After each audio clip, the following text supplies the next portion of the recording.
from you that you haven't fully been able to explain until now. First, they try and cancel you, then they put you in jail, and if that doesn't work, they kill you. EduTape. What's the real reason you were canceled? And what's the real reason you were put in jail? Well, thank you for taking the time to do this, Jack. I'm not sure when this is going to see the light of day. However, a lot of the intimidation tactics against me are intensifying. And I've realized that many people at home who have witnessed parts of this story haven't seen or understood the entire story. And I've never told the entire story of what they actually did to me. So I feel like, perhaps in case something happens to me, or perhaps they'll be successful. It certainly sounds like from the messages I'm getting that something is going to happen pretty soon, that I should just explain from the start of the very beginning of the story all the way to the end what they did to me and what everybody witnessed and what they're trying to do right now. And I think by the time I've done that, and it may take a little while, I'll be able to answer that question a little bit better. So does this story start with Big Brother 2016 or December 29th, 2022? This story begins a little bit before December 29th, 2022. And I've got a whiteboard here because it's quite a complicated story I want to explain to everybody. In fact, this story, like all good stories, begins with a beautiful woman, because that's how all stories begin. I was in Dubai with a beautiful girl from Sweden, and she was 6'1" and she was gorgeous. And we were living together in Dubai. And then she said to me, I'm thinking of going back to school. I said, why would you do that? That's the biggest waste of time in the world. She said, no, I want to go back to Stockholm and get a degree. I said, your man is a millionaire. I'm rich. I've retired from my webcam days. I'm living in Dubai. I'm a rich man. Why would you want to go back and do this schooling when you have me? She said, well, I want to get qualifications and I don't know what else to do. What else is there to do? And I remember sitting across the table from her and I thought, that's a good point. What else is there to do? There is nothing else to do but go and waste your time getting one of these degrees, spending 4 years, spending $300,000. Everybody knows it's a waste of time. But if you can't get the job you want, or you can't get a job that pays a lot of money, nobody knows what else to do. So you just go and you give your money to mainstream education. So when she said that to me, I said, you're right. There is nothing else to do. And I called Tristan and I said, we're going to start a school. He's like, what? I said, we're going to start a school. We're going to start an alternative to traditional education, which everybody knows is a waste of time. We have a huge opportunity here. Everybody knows this particular product is a waste of time.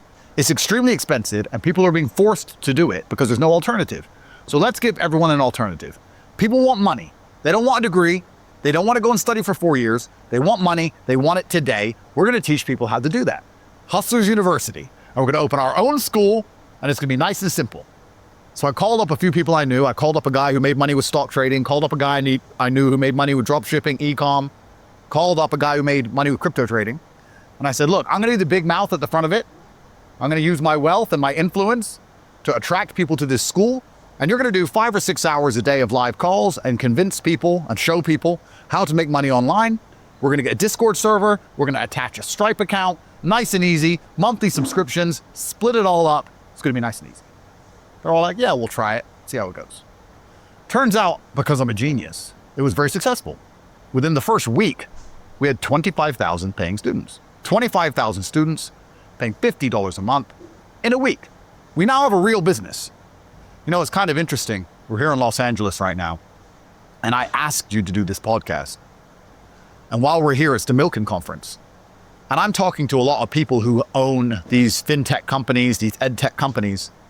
They could never, in a million years, there's no technology company that can start day one, no cash raise, no debt, giving away no equity, just us without raising a single penny. All of a sudden, we have 25,000 students paying $50 a month. We're turning over, whatever that is, $2, $3, $4 million a month at 80% margin. From day one, we're an ultra profitable company. At a 10 or 15x multiplier, we're a $300 or $400 million business on day one. So everything is going pretty well. Everything's going swimmingly. I'm promoting this school. The girls moved to Sweden. Don't care about her anymore. I'm buying more Lamborghinis. Me and the professors are all making money. Everything is going well. These are the days of 2020, 2021. People remember me on the internet. I was more of a fringe internet celebrity. And I was telling people the truth. I wasn't scamming anyone. I was saying to the young men, if you want to make money, I'll teach you how to make money. But what I didn't realize is that I was getting into a war with big education. And big education, very much like big pharma, don't like when you take their money away. So as my school grows, as I promote it, and off the top of my head, if I use ninja memory, I had around 36,000 students at this point.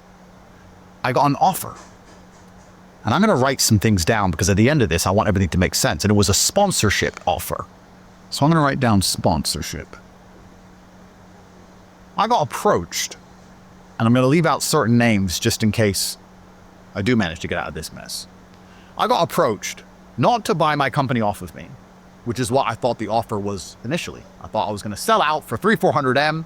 I started a company 9 months later, 400M, nice and easy, right? Because people are buying technology companies that are in debt. People are buying technology companies that don't make money. People are buying technology companies that are running at a loss. I'm running at 80% margin doing millions of dollars a week.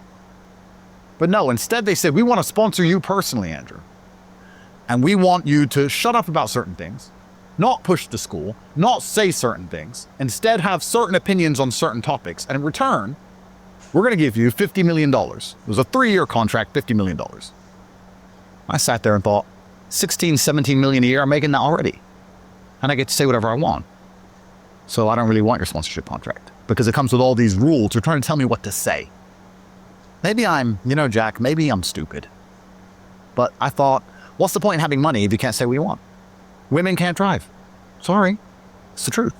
And I'm going to say it. So I said, I'm not that interested. Thank you very much. And they said, but we have the best PR teams. So if anything bad ever comes out or anything negative is said about you in the press, our PR teams can help with that. I said, why do I need a PR team? At this point, I'm a fringe internet celebrity, right? I'm not in the mainstream media. I don't care about your PR team. And they said, and we have the best legal teams. So if you ever get any trouble to protect our investment into you, we're going to make sure you have the best legal counsel. I said, I'm not in any trouble. I haven't done anything wrong. So why do I need this legal protection either? I was unaware at the time in my ignorance that those were threats. They were saying that our PR teams, which could help you, could also wreck you. And our legal teams, which could help you, could also wreck you. They were veiled threats. I didn't understand that. So I declined their sponsorship offer. What was the industry? It was a conglomerate, and they had significant interest in, let's say, clothing, perfumes, the standard things you'd expect a Hollywood A-lister to be pushing on a billboard. Standard, normal stuff. And then those people are very careful about what they say on certain subjects, for sure. But I thought, I don't really want to be owned, and this school's going somewhere. We gain students every single day. I am going to take down the education industry. Me, Andrew Tate, one guy in Romania in his house. Me and my 6 friends on a Telegram chat are running a $400 million business. I'm going to take it all down. I don't need your money. Don't tell me what to say. I'm the top G. Go away. So I declined the sponsorship contract. They kept reminding me about these PR teams, these legal teams. So why do they keep saying this to me? I don't need PR. I don't need a lawyer. And they must have sat there and thought, this idiot doesn't understand what we're saying. So I declined the sponsorship contract. We continue to grow. A few months after that, Tristan gets a message from a girl. Can't say her name because there's open litigation. We'll call her Girl A. Girl, she's the beginning. She's the omega. She's the source of this. Girl A lives in Miami. Tristan knew her from a few years before. And she messages Tristan, hey, I want to come see you in Romania. Tristan's like, why? I've always wanted to see you in Romania. Tristan's like, okay then. And sends her a picture of his debit card and said, see you soon. She books herself a first-class flight, flies to Romania. So we have Girl A. All of this will tie together at the end. Girl A. Girl A books herself a business class flight and flies to Romania. Now, the interesting thing about Girl A, who subsequently destroyed my life, I only said hello to her twice. I don't know this person. Tristan knows a lot of girls. One day there's a girl at the house. Who's this? Oh, I knew her from Miami. She wanted to come. Cool. I don't care. Why would I care? Hi. Whatever. She's there for 4 or 5 days. During those 5 days that she's in Romania for 5 days. 3 of the days, Tristan and I weren't even in the country. We were away. England, I believe. The rest of the time, she's going to the cinema, hanging out.